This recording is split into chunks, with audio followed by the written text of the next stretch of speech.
안녕하십니까. BJC 한국방송기자클럽과 시도지사협의회가 공동 주최하는 생방송 특별기회 위기의 대한민국 인구 절벽을 넘어서 오늘 진행을 맡은 KBS 아나운서 임지용입니다. 감사합니다. 지금 우리가 직면한 수많은 위기 가운데서도 특히나 이 저출생, 인구 절벽의 문제는 그 무엇보다도 심각하고 또 우리 모두가 함께 돌파해야 하는 비상한 국가적 과제가 되겠습니다. 이 문제를 풀어야만 대한민국의 미래가 있다라고 해도 과언이 아닐 것 같은데요. 그래서 오늘 대한민국 시도지사들의 생생한 경험과 또 지혜가 녹아든 이 정책 대안과 해법을 공유하는 자리를 마련했습니다. 앞으로 60분간 국민과 함께 그 해답을 찾아가는 시간이 되었으면 합니다. 오늘 이 방송은 BJC 창립 35주년 특별기획으로 회원사인 KBS, MBC, SBS, CBS, YTN, MBN 이렇게 6개 방송사를 통해 생중계, 생방송 되겠습니다. 그럼 위기의 대한민국 인구 절벽을 넘어서 지금 바로 시작하겠습니다.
네, 이 짧은 영상만으로도 벌써부터 오늘 어떤 이야기가 나올지 정말 기대가 됩니다. 바로 지체하지 않고 첫 주자 모셔보겠습니다. 박형준 부산광역시장을 무대 위로 모시겠습니다. 박수 부탁드립니다.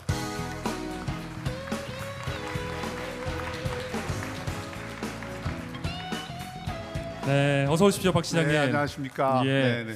앞서 영상을 보니까 전국 시도지사들이 총출동을 하셨습니다. 우리 시청자분들도 굉장히 관심이 가고 지금 궁금하실 것 같은데 이 지방행정의 최고 수장들이 함께 모여서 인구 절벽 문제를 고민한다. 오늘 뭔가 엄청난 게 나올 것 같은데요. 어떻습니까?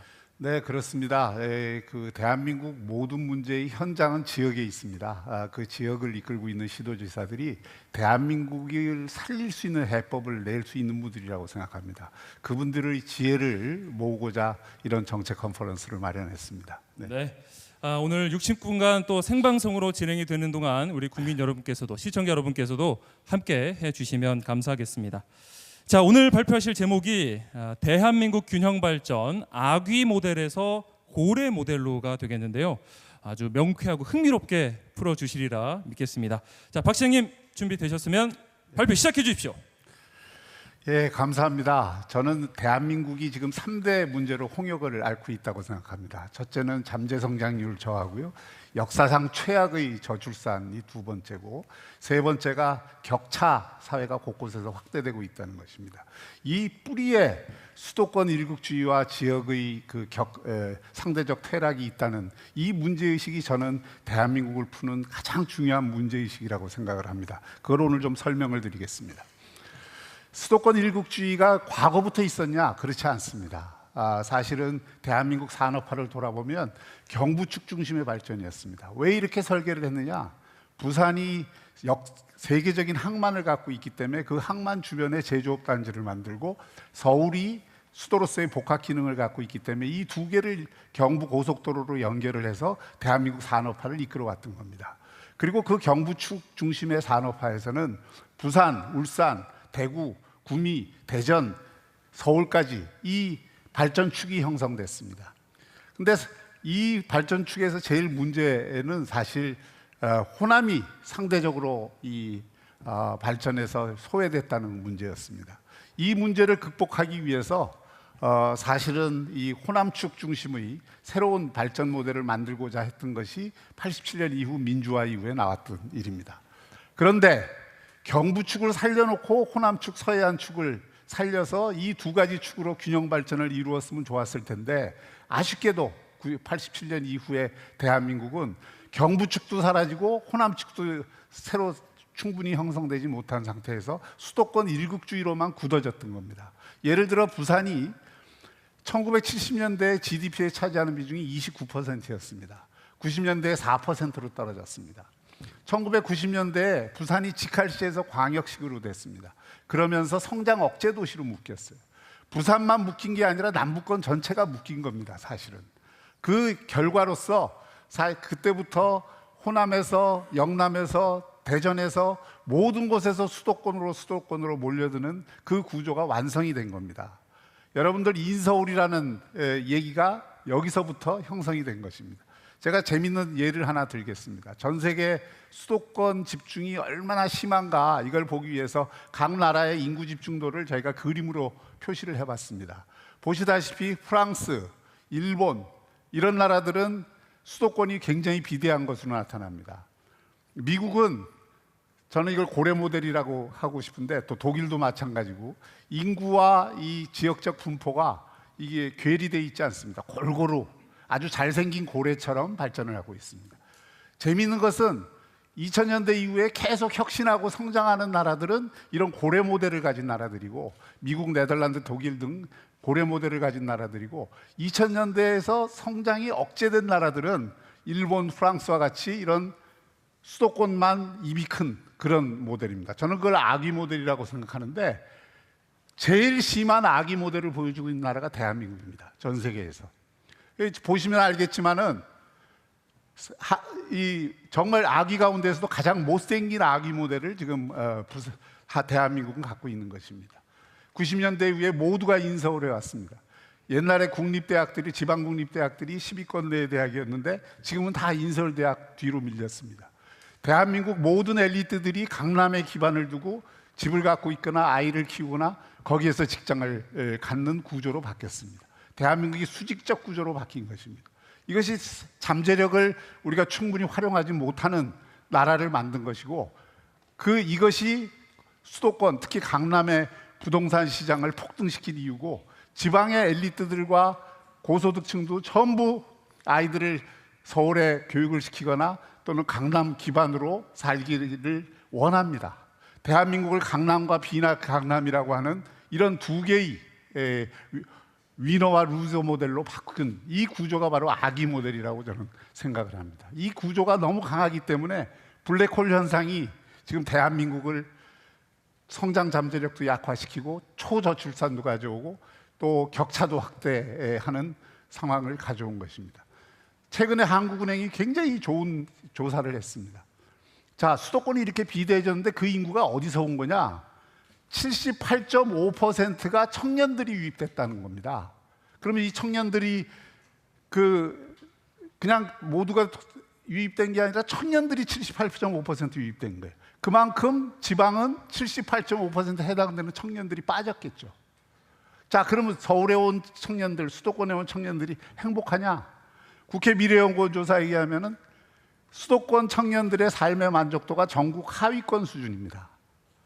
이런 수도권에 와서 일자리는 구했을지 모르지만은 집 구하기 힘들고 출퇴근 시간 멀고 더구나 자기 친한 친구들 없고 이런 어떤 조건에서 결혼을 빨리 할 수가 없고 결혼을 빨리 못하니까 아이를 놓을 수가 없고 미루다 보면 결국 아이 안 낳는 것을 당연하게 생각하는 그런 어떤 풍조로 이루어지는 것입니다. 저는 이렇게 생각합니다. 지금 이 초저출산은 기성세대가 만들어 놓은 이 수직적인 구조 그리고 초과밀, 초경쟁, 초스트레스의 이 사회에 대한 젊은 세대들의 생물학적 복수라고 생각합니다. 저항이라고 생각합니다. 노베이비라고 하는 그런 동기가 어디서 부여되는가를 보면 결국 우리가 수도권 일국주의 문제를 해소하지 못하면 이 초저출산 문제도 해소될 수 없다.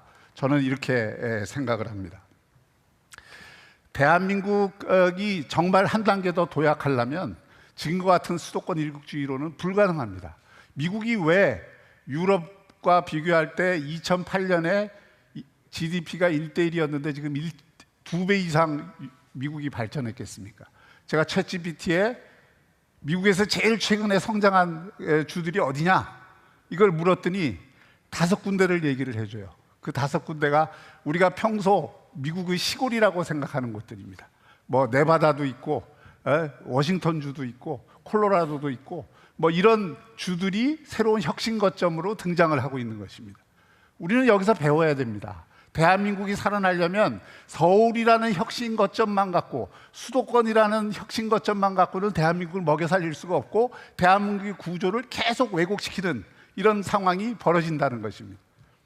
이것을 극복하기 위해서는 혁신 거점을 지역에 확실하게 구축해주는 전략이 필요합니다. 혁신 거점 중심의 이런 어떤 전략을 펼친 나라들은 그 혁신 거점의 숫자가 늘어나는 만큼 그 나라가 부강해졌고 그 나라의 균형 발전이 이루어졌고 그 나라의 삶의 질이 좋아졌습니다. 이 문제를 저희는 오늘 이 정책 컨퍼런스에서 각 분야별로 지적을 하고자 하는 것입니다. 결국 우리가 가야 될 길은 명확합니다. 기존의 균형 발전 정책으로는 지금 지방 시대를 열기가 불가능합니다. 기존의 지방 발전 정책이라는 것은 한마디로 말하면 떡을 나눠주는 정책이었습니다. 수도권이 돈 많이 벌어서 서울이 돈 많이 벌어서 자 얘다 떡 좀 가져라 하는 이런 패러다임을 가지고서는 지역도 살릴 수도 없고 대한민국도 살릴 수가 없습니다. 어떻게 해야 되느냐? 혁신 거점을 확실하게 조성을 해줘야 됩니다. 부산을, 대구를, 대전을, 광주를 이런 데를 확실한 혁신 거점으로 만들어주고 그 혁신 거점이 더 늘어나도록 하고 그럼 혁신 거점을 만들려면 어떻게 해야 되느냐? 방법은 간단합니다. 그들이 뛰고 놀 수 있게 만들어줘야 됩니다. 기울어진 운동장에서 규제 계속 강화하고 중앙정부 통제 강화하고 이렇게 해서는 안 되는 거예요. 지금 각 지역에 맞는 특별법을 내놓고 자 우리 지역을 좀 특별하게 특성화해서 발전할 테니까 이런 규제 혁신을 해다오, 이런 세제 혁신을 해다오 하고 요청을 중앙정부에 계속하고 있습니다. 국회의 법안들을 지금 쌓아놓고 있습니다. 이런 문제들을 해소를 해주지 않으면 이런 특별법들을 통해서 그런 어떤 권한을 이용하고 실제로 이 필요한 혁신 거점이 되기 위한 여건을 만들어주는 전략으로 가야 된다고 생각을 합니다. 궁극적으로는 우리 지역의 준연방제에 해당되는 그런 권한과 예산의 자주권을 주는 쪽으로 저는 개헌도 일어날 필요가 있고 또 그 개헌뿐만이 아니라 개헌이 하기 전까지는 특별법 형태로라도 그런 지역의 몸부림을 또 지역이 대한민국을 살리기 위해서 그런 자생적 발전의 구조를 가져오기 위한 그런 적극적인 노력을 지원해야 된다고 생각을 합니다. 마무리해 주시죠. 네, 그런 의미에서 저는 새로운 패러다임의 전환이 필요하다 이렇게 생각합니다. 감사합니다. 네. 네, 첫 번째 발표로 박형준 시장의 발표를 들었습니다. 시간 관계상 빠르게 좀 진행을 하겠습니다. 방청석에서 질문을 받도록 할 텐데요. 저희가 생방송이다 보니까 미리 질문자를 선택을 했습니다. 첫 번째 질문자 자기소개와 질문해 주시기 바랍니다. 네, 안녕하세요. 한국은행의 정민수입니다. 말씀 잘 들었습니다. 저희 과거의 지역균형 발전 정책이 저개발 지역을 많이 배려하다 보니 오히려 대도시가 소외되는 그런 부분이 있었습니다. 시장님께서 말씀하셨듯이 앞으로 혁신 거점 중심의 균형 발전이 필요하다는 점에 공감합니다. 그런 패러다임 전환을 위해서 먼저 해결되어야 할 선결 과제가 무엇이 있을지 궁금합니다.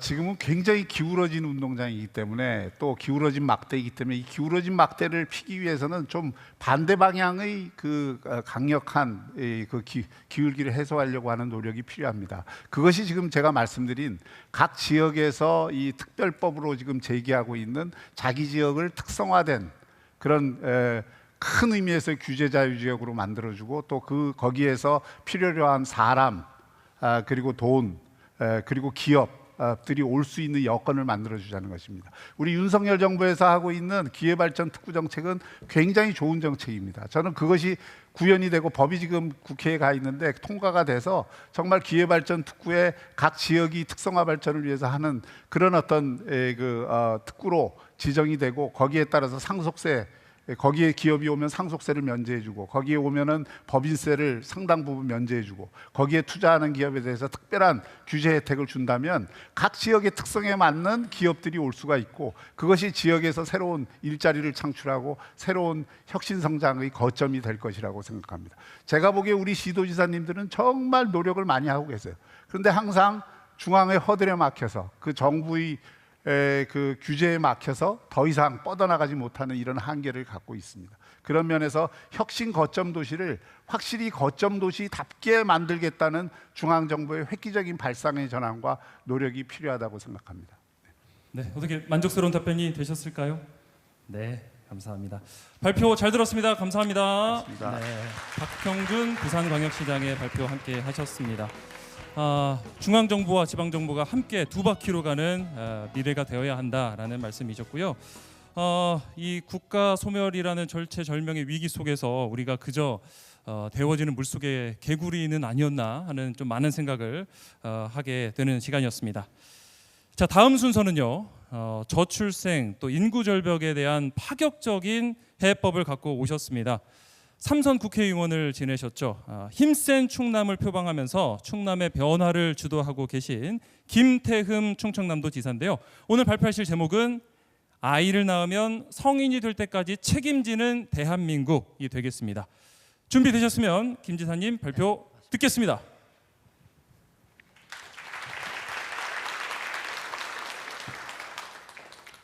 반갑습니다. 충청남도지사 김태흠입니다. 저는 오늘 여러분에게 이 시대의 화두인 저출생에 대해 이야기를 해보고자 합니다. 우리나라의 2023년 합계 출산율은 0.72명으로 부부가 자녀를 한 명도 갖지 않는 시대가 되었습니다. 정부는 저출생 극복을 위해 지난 18년간 380조 원의 예산을 투입하였지만 저출생 문제는 갈수록 심각해지고 이제는 국가의 전망 문제로까지 거론되고 있습니다. 문제는 출산에 대한 사회적 인식이 여전히 부정적이라는 사실입니다. 2024년 결혼과 출산 인식조사를 보면 미혼 남녀 10명 중에 4명은 출산할 의향이 없다고 합니다. 하지만 정부와 기업이 지원을 확대한다면 그중 44%는 생각을 바꾸겠다고 답했습니다. 그렇다면 우리는 어떤 지원을 해야 할까요? 가장 큰 문제는 육아 부담일 것입니다. 평일 낮에는 어린이집, 유치원, 학교의 도움을 받을 수 있지만은 저녁에는 또 주말, 휴일에 그런 긴급 상황에서는 공적 돌봄은 턱없이 부족합니다. 아이 하나를 키우는데 온 마을이 필요하다는 아프리카 속담이 있습니다. 아이를 낳고 키우는 것은 더 이상의 개인 문제만은 아닙니다. 그래서 아이를 낳으면 성인이 될 때까지 국가가 책임진다는 그런 각오로 힘센 충남 풀케어 돌봄 정책을 마련해야 했습니다. 충남은 아이를 키우는 부모들이 가장 어려움을 겪는 돌봄에 초점을 맞춰 365일 24시간 완전 돌봄을 중심으로 주거 지원과 사회적 인식 전환을 통해 2026년까지 합계 출산율 1.0명 이상으로 회복시키는 것을 목표로 삼고 있습니다. 먼저 야간과 주말까지도 0에서 5세 유아 돌봄을 제공하는 365일 24시간 전담 어린이집을 설치합니다. 올해에는 세 개소를 시범 운영하고 내년부터는 전체 시군으로 확대하여 충남의 엄마 아빠들은 언제 어디서나 내 마음 놓고 아이를 맡길 수 있게 됩니다. 6세에서 12세 초등학생을 위해서도 아파트 공동시설, 또 종교시설, 휴폐원, 어린이집 등을 활용하여 신규 돌봄센터를 대폭 확대할 계획입니다.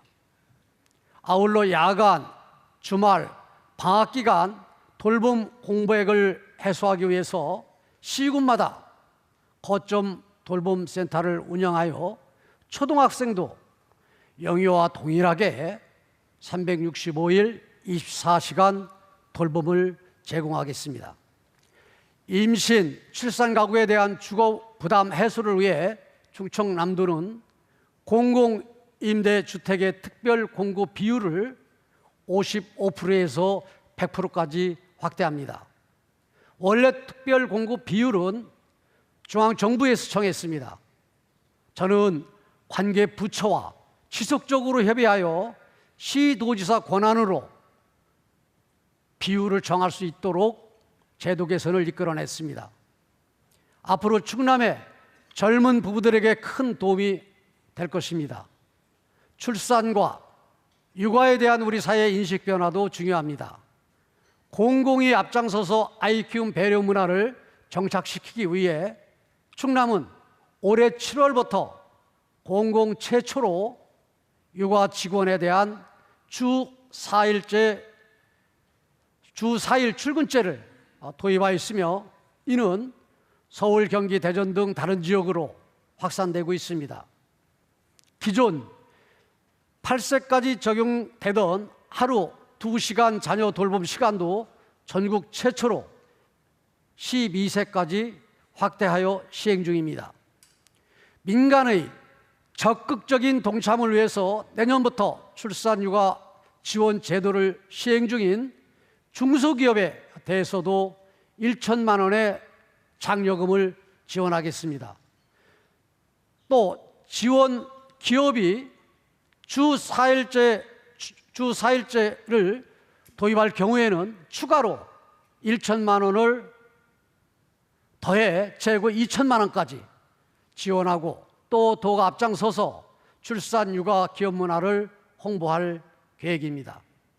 아울러 대규모 축제 행사나 공공시설에 우선 입장할 수 있는 임산부 및 육아 동반 패스트트랙 제도를 운영하고 있습니다. 저는 지난 4월 3일 힘센 충남 풀케어 돌봄 정책을 발표하면서 과감한 제도 개선이 필요한 정책들을 중앙정부와 정치권에 제안하였습니다. 먼저 지역별로 저출생 관련된 각종 수당을 잘게 쪼개주고 있어 받는 사람들의 입장에서는 정작 혜택을 느끼지 못하고 있습니다. 아이를 낳고 기르면 충분한 지원을 받는다고 체감할 수 있도록 여러 종류의 수당들을 전국적으로 통합해야 합니다. 먼저, 그리고 두 번째로는 프랑스식 등록 동거원제도 도입도 검토해야 합니다. 프랑스의 비혼 출산율은 62%에 달하지만 우리나라는 지난해 기준으로 5%에 불과합니다. 결혼 전 아이를 갖는 것에 대한 부정적 인식 때문입니다. 비혼 동거 커플에게도 혼인 부부와 동일한 세금과 복지 혜택을 부여하여 결혼 부담 없이 아이를 가질 수 있도록 해야 합니다. 또 세 번째로 결혼 비용은 청년들에게 큰 부담입니다. 그런데 현행 증여세 구조는 세대 간의 자산 이동을 막고 있습니다. 결혼 출산 시 증여받는 재산세, 증여세 비과세액을 현재 양가 합산 3억 원에서 5억 원으로 더욱 확대할 것을 제안합니다. 마지막으로 이제는 외국인들도 우리 이웃으로 받아들여야 합니다. 정례의 폐쇄적인 이민 정책에서 개방적인 이민 정책으로 전환이 필요합니다. 이민청을 조속히 설립하고 외국인 유학생이 한국에 정착할 수 있도록 비자 제도를 개선하는 등 이민 정책의 전면 개편을 제안합니다. 저는 충청남도의 다양한 노력들이 반드시 성과를 낼 것으로 확신하고 있으며 아이를 낳으면 성인이 될 때까지 책임지는 충청남도, 더 나아가서 대한민국이 되길 기대합니다. 감사합니다. 네, TV를 시청하시는 많은 젊은 부부들도 충남으로 이사를 진지하게 좀 고민을 해볼 것 같은데요. 네, 김태흠 충남지사의 발표였고요. 빠르게 질문 받고 답변 가도록 하겠습니다. 발표가 조금 길어져서 진행을 좀 빠르게 하겠습니다. 제가 답변을 좀 짧게 하겠습니다. 예, 알겠습니다. 질문자는 자리에서 일어나서 자기소개와 질문해 주시기 바랍니다. 안녕하십니까. 저는 창원대학교 행정학과 예수민입니다. 먼저 지사님께서 말씀하신 365일 24시간 어린이집을 반기시는 분들이 굉장히 많을 거라고 생각합니다. 근데 한편으로는 부모가 양육에 대한 책임을 회피하려는 부작용이 있을 것 같은데 이에 대해서는 어떻게 생각하시는지 답변 부탁드리겠습니다. 네, 저는 이 아이들은 부모님 손에 커야 된다 이렇게 생각을 하고 있습니다. 그런데 과거에는 그리고 또 조부모라든가 아니면 친척들이 좀 돌봐주는 그런 상황이었는데 지금은 이제 소위 이제 도시화되고 그리고 또 이 맞벌이 부부가 생겨서 여성의 그런 그 경제 활동이 늘어나고 그런 여러 가지 그런 환경 속에서 이제는 부모한테만 그 아이들 돌봄을 또 보육을 맡길 수 없다. 그렇기 때문에 그런 이 공공적인 그런 측면에서 아이들을 돌봐주는 그러한 그 제도와 시스템이 저는 필요하다 이렇게 보고 있고요. 그리고 지금 말씀하시는 그런 부분들은 크게 염려를 안 하셔도 되는 게 모든 그 사람들이 하는 부분이 아니고 아이들을 키우는데 0세에서 3세까지 그런 어려움 이런 부분들을 뭔가 보완하고 개선하기 위해서 이런 제도가 필요하다 이렇게 생각을 합니다. 네, 빠르게 한 분 더 질문 받아보겠습니다. 질문하실 분 손 들어주시면 자리에서 일어나서 자기소개와 질문해 주시기 바랍니다. 네, 충남 여성가족청소년 사회서비스원 맹준호 연구위원입니다. 질문드리겠습니다. 도지사님께서 공공 최초로 육아 직원에 대한 주 4일 출근제를 도입하셨는데요. 현장에서는 반응이 굉장히 뜨겁습니다. 다만 그 주 4일 출근제 도입이 현장에서는 다소 이른감이 있다, 다소 시기상조이지 않는가라는 의견도 존재합니다. 이에 대해서 도지사님께서는 어떤 의견을 갖고 계신지 궁금합니다. 네, 우리나라는 이제 주 5일제 근무제를 오랫동안 지속해 해왔기 때문에 그런 생각을 하실 수도 저는 또 우려하실 수도 있다 저는 생각을 합니다. 다만 지금 주 4일제 그런 근무제는 지금 미국이나 영국이나 독일이나 그 프랑스 이런 데에서도 지금 시행을 지금 기업들이 하는 데도 있고요. 또 저희 나라도 지금 전체가 하는 게 아니라 0세에서 만 2세까지 그렇기 때문에 그 35개월까지 아이를 둔 그 부모들의 그 대상이기 때문에 저는 어떻게 보면은 큰 기업들이나 이런 부분에서 큰 영향이 없으리라 이렇게 보고 있고요. 그리고 또 지금 이걸 시행을 해보면은 집중과 그 다음에 또 이 업무의 그런 효율성, 그 다음에 생산성적인 그런 측면에서도 큰 문제가 없다 이렇게 지금 이 조사들이 나오고 있고요.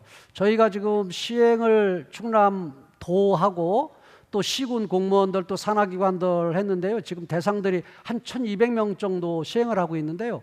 만족도적인 측면에서도 지금 한 88%, 90% 가까이가 그런 되는 상황입니다. 그래서 앞으로 저는 민간 영역까지 좀 확대를 해서 그 아이들 그 돌봄 문제, 아이들 키우는 그런 육아 문제적인 그런 측면에서 이 맞벌이 부부하는 또 젊은 그런 여성 이 경제인들이 많은 도움이 됐으면 좋겠다 하는 그런 생각을 갖고 있습니다. 네, 답변 감사합니다. 아이를 낳으면 성인 될 때까지 책임지는 대한민국을 발표해 주신 김태흠 충청남도 지사였습니다. 다시 한번 큰 박수 부탁드립니다. 수고하셨습니다.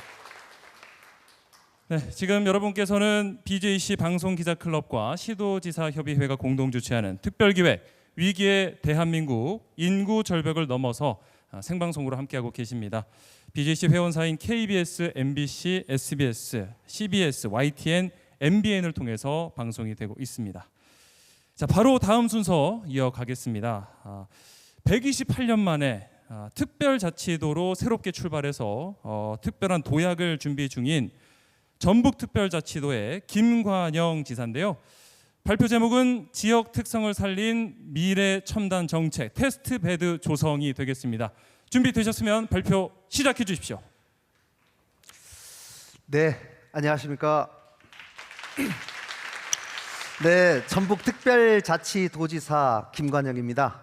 여러분, 전대미문이라는 말은 들어보셨죠? 한 번도 들어보지 못한 그런 길이라는 말인데요. 바로 전북특별자치도가 그런 길을 한번 가보려고 합니다. 전대미문을 저희 전북에 맞게 좀 바꿨습니다. 전북특별자치도가 대한민국의 미래를 열어간다. 문을 연다라는 그런 뜻입니다. 그래서 저희는 가보지 않은 길을 처음 여는 그런 열쇠를 가지고 전북특별자치도를 시작을 했습니다. 그래서 바로 저희는 전북이 가는 길이 대한민국이 가는 길이 되겠다 하는 그런 목표를 가지고 저희가 열심히 한번 해보고 있습니다. 뭐를 바꾸면 과연 지역 소멸 위기를 극복할 수 있을까요? 저희 도정의 목표를 저희는 함께 혁신하자, 또 함께 성공하자, 그러면 새로운 전북이 될 거다라는 캐치프레이즈를 걸고 있는데, 함께 혁신이라는 말이 여러분 지금은 변하지 않으면 사실 망합니다. 지역도 마찬가지죠.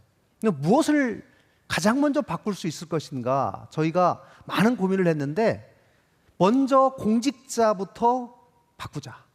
우리가 솔선수범하고 스스로 개혁하는 모습을 갖는 것이 혁신의 출발점이다, 이렇게 생각을 해서 저희는 도의 사무관급 팀장이 약 300명 정도가 되는데요. 이 300명이 2022년부터 타 지자체에서 가장 잘하고 있는 일을 한 건씩 저희 전북에 벤치마킹을 해오는 벤치마킹 프로젝트를 시작을 했습니다. 첫 해에 264건을 발표했는데 제가 정말 깜짝 놀랐습니다. 하나도 버릴 게 없었습니다. 이미 다른 지자체에서 또 해외에서 이미 검증된 프로젝트였기 때문입니다. 제가 거기에 자신감을 얻어서 작년에 한번 또 했습니다. 작년에는 323명이 또 한 번 했어요. 그 중에 310건을 또 한 번 채택을 했습니다. 이렇게 새롭게 도정의 정책으로 추진이 되면서 사무관들이 자기가 제안한 정책이 도의 정책으로 채택되면서 신이 나고 자기들이 보다 적극적으로 움직이게 되는 혁신의 길을 가게 되었습니다. 이를 통해서 저희는 기업들을 성공시키자라는 얘기입니다. 지방 소멸 위기를 극복하는데 가장 중요한 것이 좋은 일자리를 갖는 기업들을 많이 양성시키는 것이 가장 중요하기 때문에 이것도 공무원들이 먼저 나서줬어요. 도청에 있는 공무원들이 500명이 우리 도에 있는 기업 500개를 1대1로 매치해서 전담제를 하고 애로 해소를 하자. 1년을 했더니 너무 성과가 좋아요. 이거를 도 전체로 확산을 해서 C군도 같이 참여해서 지금은 2,800명의 공무원이 2,800개의 기업을 1대1로 마크해서 애로사항을 해결하고 있습니다. 이것이 기업한테 굉장히 참 좋은 반응을 얻고 있습니다. 이런 것들이 평가를 받았는지 저희가 올 4월에 대한민국에서 가장 기업하기 좋은 도시로 선정되는 그런 영예도 안았습니다. 또 이것은 기업 유치의 성과로도 나타났는데요. 사실 전북이 제조업이 좀 약합니다. 그동안 10년 동안 약 15조 원 정도의 투자 유치를 받았는데 최근 2년간 약 13조 원 정도의 투자 유치 성과로 이어지게 되었습니다. 제가 도지사 되고 나서 항상 어디 가면 축사를 시키면서 건배사를 시키는데요. 제 건배사는 똑같습니다. 전성기입니다. 여러분들이 제2의 전성기를 맞이했으면 좋겠다. 또 이렇게 바꿨습니다. 전북에 와서 성공할 기업들을 위하여 라는 말로 제가 전성기를 외칩니다. 이걸 통해서 저희가 성공의 기운을 같이 한번 느껴보고 확산시켜보자 라는 얘기입니다. 저희 전북이 올해 1월 18일부터 전북특별자치도라는 이름으로 바꿨습니다. 이름을 128년 쓰던 이름을 바꾸고 새로운 변신을 시작했는데 여러분 사실 이름 바꾸기가 쉽지 않죠. 그러나 이름을 바꾸면서까지 우리가 절박한 마음으로 새로운 도전을 해보자라고 시도를 했는데 어떤 도전을 하고 있는지를 여러분에게 잠깐 소개해 드리도록 하겠습니다. 저희가 그동안 특별자치도가 되면서 과감한 비자, 이민정책도 필요하다. 또 지방에 이전하는 기업들에게 과거와는 비교할 수 없을 만큼의 과감한 인센티브를 줘라. 또 전북의 장점인 농생명 산업의 수도를 지향한다. 또 산학관광제도 뭐 이런 것들, K-팝 국제학교 이런 몇 개의 특례를 통해서 저희가 14개의 특구를 만들 수 있는 권한을 부여받았습니다. 중앙정부에서 어렵게 저희에게 허락한 권한이니만큼 저희가 꼭 성공시켜야 되는 절박감을 가지고 있는데 제가 여러분에게 딱 두 가지만 설명을 드리겠습니다. 농생명 산업지구는 전북의 농촌진흥청, 한국농수산대학교, 식품클러스터 등 농생명 산업에 관한 대한민국 연구기관 약 60% 이상이 집적돼 있습니다. 사실 전북이 가장 잘할 수 있는 분야이기 때문에 지금은 농생명 산업이 과거 생산뿐만 아니라 가공, 관광까지 이루어지는 6차 산업으로 이어지고 있지요. 그렇기 때문에 어느 한 지역에서 농지를 신속하게 바꿔야 될 필요성이 있습니다. 과거에 농지 전용을 하려면 농수산부 장관에게 건의를 해서 시간이 오래 걸리고 또 그것도 잘 안 돼요. 근데 저희가 농산업 생명지구로 지정을 받으면 그 지정된 지역 안에서는 농지를 전용하는 권한을 농림부 장관으로부터 도지사가 가져왔습니다. 그래서 신속하게 농지 전용을 통해서 그 지역을 일괄하게 가장 현실에 맞게 바꿀 수 있는 것이죠. 이것을 통해서 스마트팜이라든가 농촌 청년농을 육성하는 데 크게 도움이 될 거라고 생각합니다. 또 하나는 산악관광진흥지구입니다. 대한민국의 산악이 약 75% 되는데 여러분 대한민국의 산악관광이 얼마나 활성화되어 있습니까? 전 세계에는 약 15% 정도가 산악관광입니다. 그러나 우리나라는 보호에 막혀서 환경 보호에 막혀서 사실은 굉장히 개발이 되지 않은 것이 사실이죠. 이제는 보존과 개발이 조화를 이루어야 될 때라고 생각합니다. 저희가 산업관광 특구를 지정하면 그 안에서 환경영향평가를 과거에는 환경부 장관이 했는데 이것도 마찬가지로 도지사가 그 권한을 가지고 와서 그 지역에 맞는 산악관광 지구를 만들어 볼 수 있습니다. 결국 다른 해외에서는 되지만 국내에서 잘 안 되고 있는 것을 전북에서 먼저 테스트베드를 해보자. 먼저 여기가 전진기지가 돼서 먼저 한번 해보고 잘 되는 것을 확인한 후에 전국으로 확산시키는 전진기지가 되기를 자처하고 있는 것이 전북특별자치도의 핵심입니다. 마무리 부탁드립니다. 사실 중앙정부가 굉장히 권한 주는데 소극적입니다. 지역을 가장 잘 아는 지방이 건의하고 앞장서고 있는 것을 중앙이 과감한 권한 이양을 통해 서로 맞장구를 친다면 저는 반드시 새로운 정책들이 성공할 수 있는 기운이 나타날 수 있다고 생각합니다. 바로 전북이 가는 길이 대한민국이 가는 길이 되게 하겠다라고 하는 것을 저희가 먼저 열심히 해서 시범을 보이고 전국으로 확산시키는 전진기지가 되도록 하겠습니다. 감사합니다.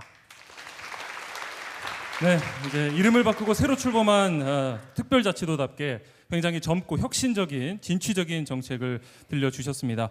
자, 질문 받고 답변 듣도록 하겠습니다. 네, 질문자는 자리에서 일어나서 자기소개해 주시고요. 답변은 지사님 조금 짧게 부탁드리겠습니다. 네, 안녕하십니까. 가톨릭대학교 사회학과 이현빈입니다. 진로와 취업에 대해 고민이 많고 지역 경제에 관심이 많습니다. 전북이 이번 국가대표 브랜드 기업하기 좋은 도시 대상을 수상한 비결이 궁금합니다. 또한 지사님은 대상 받으실지 예상하셨는지, 수상을 위한 특급 전략이 있었다면 무엇인지 들려주셨으면 합니다. 감사합니다.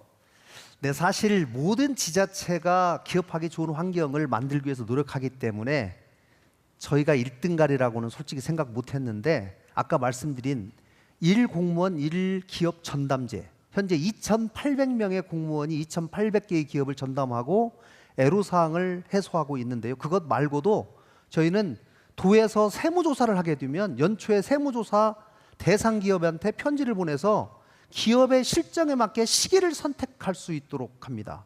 또 환경오염 단속은 사전에 불시에 가는 것보다는 계도 위주의 개선 위주의 예고를 하고 환경오염 단속을 하게 되는데, 그게 생각보다 기업들한테 굉장히 반응이 좋은 것 같습니다.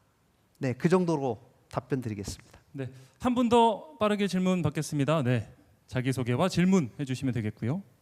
네, 안녕하세요. 저는 호원대학교 공연미디어학부에서 뮤지컬을 전공하고 있는 박지민이라고 합니다.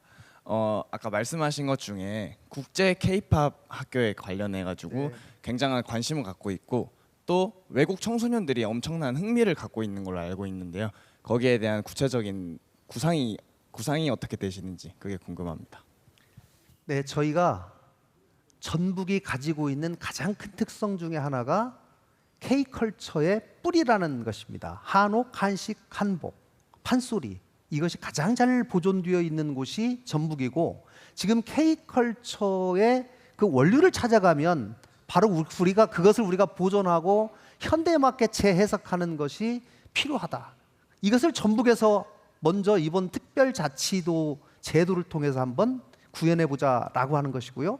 K-팝 국제학교는 외국인과 내국인을 국제학교, 초등학교, 중학교, 고등학교 과정에 입학을 시켜서 이분들에게 K-팝뿐만 아니라 영상, 영화, 패션, 모든 K-팝과 관련된 연관된 산업에 관한 기능을 그분들에게 숙련시켜서 국제무대로 배출하고자 하는 데 의미가 있고요. 특별자치도는 이 학교를 만드는데 우리 전북에서 지원할 수 있고, 학교 세우는 여러 가지 용지도 싸게 분양을 하고 거기에 들어가는 시설비를 지원할 수 있는 근거 규정을 두었기 때문에 조만간 K-팝 국제학교가 전북에 설립이 되어서 대한민국 K-팝 인력을 양성하는 데 크게 도움이 될 것이라고 생각하고, 이 부분에 앞장서고 계신 호원대학교에서도 많은 도움을 주셨으면 좋겠습니다.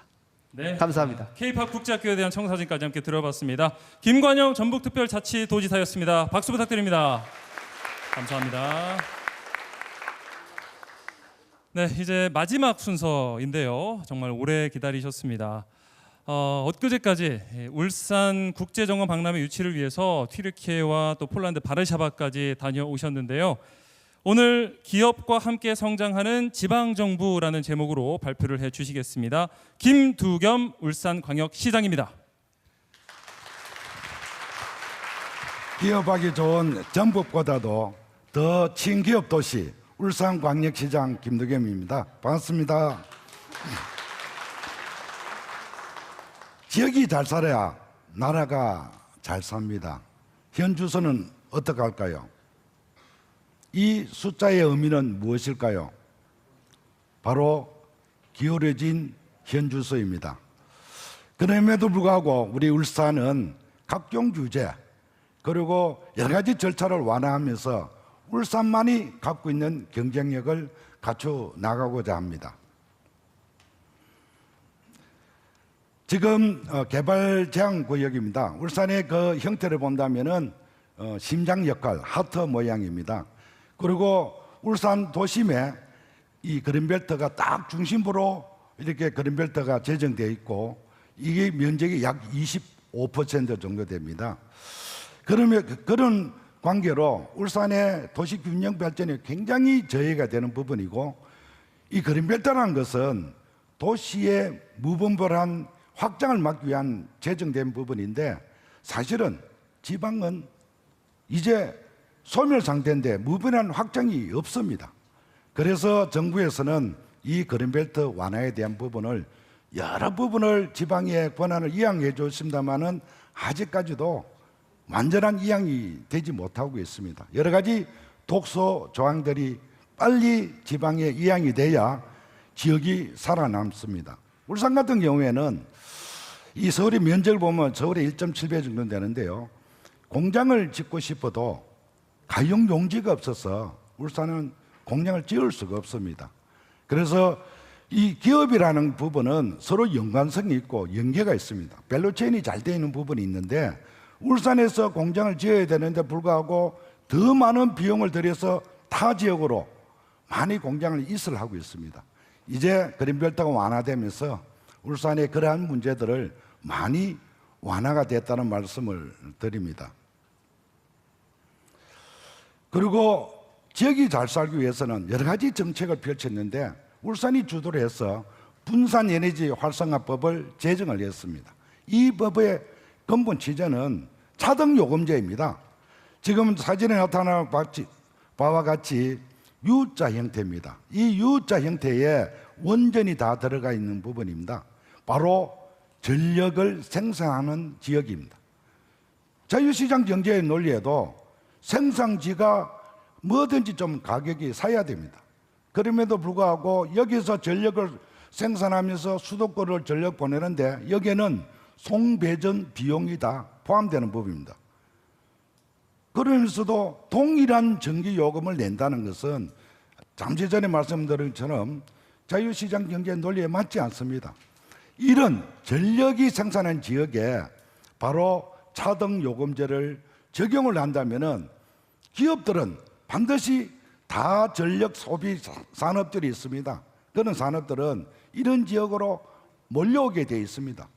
마치 꽃이 많은 곳에 별이 있고 벌들이 많은 곳에 꿀이 있듯이 기업은 이윤축을 위해서로 그 지역을 갑니다. 오지 마라 해도 지역으로 몰려올 것입니다. 2차 전지라든지 데이터 센터라든지 반도체라든지 이런 산업들은 다 전력 소비 산업들입니다. 그래서 이런 산업들이 지방으로 와야 지역이 균형 발전되고 지역이 잘 살 수 있다. 그런 측면에서 울산에는 특별 분산 활성화법을 제정했고 하위 법령을 지금 울산에서 손질하고 있다는 말씀을 드립니다. 그리고 보통 이제 공장을 지으려면은 빨라야 3년, 평균적으로 한 5년 걸립니다. 각종 절차, 각종 주제에 의해서 굉장히 공장을 하나 신설하는 데는 오랜 시간이 걸리는데, 우리 울산 같은 경우에는 기업에 직접 공무원을 파견을 했습니다. 그래서 3년에서 5년 걸리는 그 기간을 저희들은 현대자동차 같은 경우에는 10개월로 단축을 했습니다. 자동차 물어보니까 경제적 파급 효과가 약 30조 원 정도 된다고 했습니다. 그리고 SDI 같은 경우에는 3년에서 5년 걸릴 걸 6개월 만에 단축을 했습니다. 이것이 경쟁입니다. 이런 결과로 울산의 작년 한 해에 약 22조 4천억 정도 투자를 이끌어냈습니다. 그런 결과 울산 같은 경우에는 약 88개월 동안 인구 감소가 지속적으로 이어졌는데, 이러한 힘을 입어서 약 5개월간 인구가 증가세로 돌아섰습니다. 역시 기업이 일자리와 연동되지 않는 부분이 없습니다. 기업이 유치를 하면 일자리가 자연적으로 생겨난다. 이것이 지역이 살아날 수 있는 형태다. 그래서 울산에는 이 기업 살리는데, 바로 일자리를 살리는데 주력을 하고 있다는 말씀을 드립니다.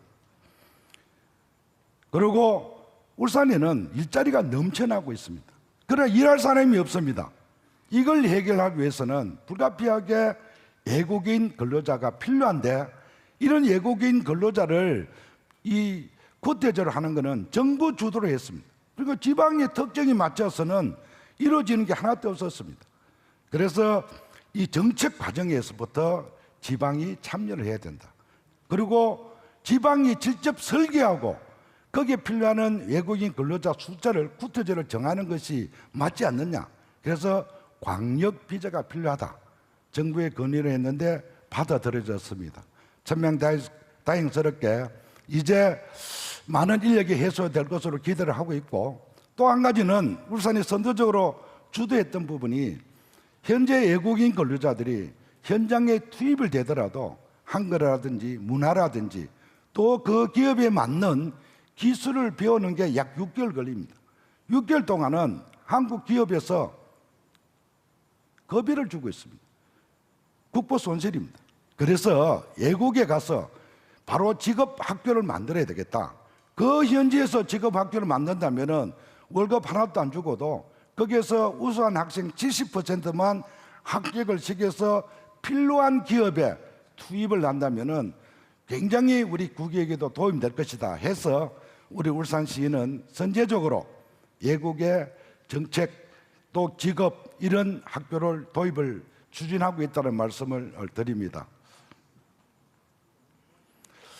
진정한 지방시들을 열기 위해서는 이 대한민국 어디에서든 지방이 잘 살기 위해서는 울산을 더 울산답게 만들어갈 생각입니다. 끊임없이 규제 완화, 혁신, 도전을 나아가겠습니다. 감사합니다. 네, 기업과 함께 성장하는 지방정부를 주제로 김두겸 울산광역시장께서 발표를 해주셨습니다. 자, 질문 있으신 분 어디 계실까요? 네, 저쪽에 마이크 가까이 대시고요. 자기소개와 질문 해주시면 되겠습니다. 예, 저는 위딘넷이라는 작은 기업을 운영하고 있는 김재윤입니다. 먼저 울산을 기업 친화적 환경의 도시로 만들고 위해서 애써서 주셔서 감사하고요. 그린벨트 해제는 말씀하신 대로 기업에게서 되게 중요합니다. 입지 측면에서. 그런데 모든 권한이 이제 지방으로 이관되기는 현실적으로 쉽지 않은데요. 만약에 시장님께서 모든 권한을 다 부여받으신다면 어떤 방향으로 그 권한을 사용하실지 궁금합니다. 국토이용권이라는 것은 정말 그 지방자치정부가 살아나기 위해서는 정말 필요한 부분입니다. 그린벨트가 아마 지방으로 100% 이양이 된다면은 그 지역 실정은 지역이 가장 잘해합니다.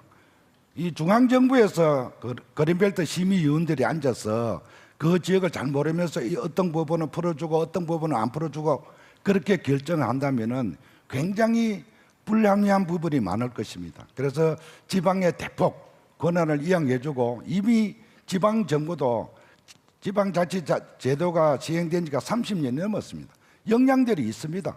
그러한 역량, 또 지역에는 심의위원들이 하고 언론이 있고 의회기관은 또 있는 만큼 충분히 관리가 되는 부분입니다. 그래서 국토권 이용 측면에 보더라도 100% 권한을 지방이 이양해 줬으면 좋겠다. 독소조항들을 없애 줬으면 좋겠다. 풀 것은 확실히 풀고 보존할 것은 확실히 보존할 수 있도록 했으면 굉장히 좋겠다는 생각하고, 울산 같은 경우에는 땅이 없어서 공장을 유치하지 못하는 부분이 너무 많습니다. 그래서 100% 권한이 이양된다면은 그러한 기업들을 유치하는데, 그리고 도심을 가로지는 그린벨트인 만큼 도시 균형 발전이 굉장히 연담화가 되지 못한 부분이 많습니다. 이런 부분까지도 균형적인 도시 형태로 만들어갈 생각이다. 이런 말씀드립니다. 예, 어떻게 좀 만족스러운 답변이 되셨을까요? 네, 감사합니다. 다음 분 한 분 더 질문 받아보겠습니다. 바로 옆에 계시네요. 네, 자기소개부터 부탁드리겠습니다. 네, 안녕하십니까 김리경 시장님. 저는 울산 유니스트에 재학 중인 이용주입니다. 현재 제 또래 중에서는 결혼에 대해 꼭 해야 하나 이렇게 고민을 하거나 혹은 결혼을 하더라도 아이를 낳지 않는 딩크족이 되겠다는 친구들이 있습니다. 그만큼 현재 대한민국에서는 출산과 양육의 부담이 크다고 생각합니다. 그래서 이러한 저출생 문제에 대해서 보다 실질적으로 울산 정책에는 어떤 것이 있는지 여쭙고 싶습니다. 감사합니다. 그 출생 문제만큼에는 여러 가지 복합적 문제가 많습니다. 정부에서 지금 직간접적으로 많은 정책을 펴며 있어서도 사실 효과는 미묘하고, 사실은 또 도움받고 있는 또 산모라든지 보육에 관계된 부분도 직접적인 혜택이 없으니까 피부로 와닿지 못한 부분도 굉장히 많습니다. 어쨌든 이런 부분은 총체적으로 머리를 맞대고 고민을 하면서 이 인구 절벽에 대한 부분은 해결해야 나가야 된다고 생각하고, 울산 같은 경우를 보면은 뭐 여러 지방자치정부하고 똑같이 여러 정책을 펴지만은 조부모 우리 뭐 교육비라든지 또 24시간 아이 돌봄 센터를 우리 광역시 중에는 최초로 시행을 하고 있습니다. 아까 뭐 충남 지사님께서도 12세까지 한다고 말씀을 주셨는데 저희 울산시 같은 경우에는 초등학교 6학년까지 영유아하고 6학년까지 365일 24시간 돌봄센터를 이용하고 있습니다. 그 인근에 있는 종합병원하고 MOU를 체결해서 애들 혹시나 돌봄하면서 혹시 여러 가지 건강까지도 고려해서 안전 보육을 울산에 책임지고 있다는 말씀을 드리고, 이 정부 차원에서 다시 한번 이 보육에 대한 부분은 전면적으로 한번 들여다봤으면 좋겠다 하는 그런 말씀드리고, 누구보다도 애 키우기 좋은 도시 울산을 만드는데 광역시장으로서 최선을 다하겠다는 말씀 드립니다. 우리 질문 주신 우리 학생 여러분, 학생 결혼하시면 애 꼭 한 3명 낳았으면 좋겠습니다. 덕담까지 함께 해주시면서 저출생 대책 말씀을 해주셨습니다. 기업과 함께 성장하는 지방정부 김두겸 울산광역시장이었습니다. 감사합니다. 네, 생방송 위기의 대한민국 인구 절벽을 넘어서 준비된 시간이 벌써 다 끝났습니다. 어떻게 여러분 좀 실마리가 보이셨을까요? 예. 물론 이 저출생이나 인구 절벽이란 문제가 단번에 해결할 수 있는 건 아니겠지만 현장에 답이 있듯이 국민 삶 가까이에 있는 지역과 지방 정부의 해법에서 많은 분들이 좀 희망의 단초를 발견하시지 않았을까 하는 생각을 합니다. 이 역량을 한데 모아서 비로소 극복의 실마리를 찾을 수 있을 거라고 생각을 하고요. 시청하고 계신 시청자분들도 앞으로 계속해서 관심 가지시고 이런 정책들이 어떻게 현실에서 완성이 돼 가는지 지켜봐 주시기 바랍니다. 함께해 주신 여러분 대단히 고맙습니다. 이상으로 마치겠습니다. KBS 아나운서 임지웅이었습니다.